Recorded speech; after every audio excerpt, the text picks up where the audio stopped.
In this video, we will learn about the DSUM function in Excel. The DSUM function in Excel stands for database sum and is used to calculate the sum of values from a database that matches specific criteria. It allows us to perform calculations within a structured data set based on certain condition or criteria. Let's use this table as an example. So here I have already created a table with name, department and sales. Suppose we are looking to find out the HR department total sales. So for that we need to type here is equal to type DSUM, open parenthesis, highlight the database. Now press comma,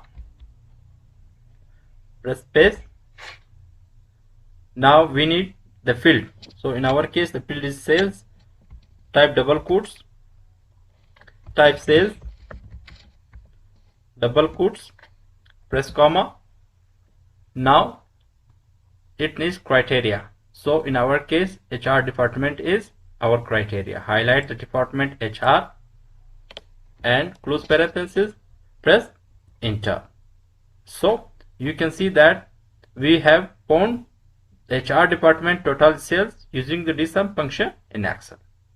Now let's find out the marketing department total sales. So for that we need to follow the same procedure. We need to type here is equal to type DSUM, open parenthesis, highlight the database, press comma, press space, double quotes, type sales, double quotes, press comma. Criteria is department, marketing department. So highlight the marketing department and close parenthesis and press enter. So that's how we can use the DSUM functions to find out the total sales in Excel. Thanks for watching this video.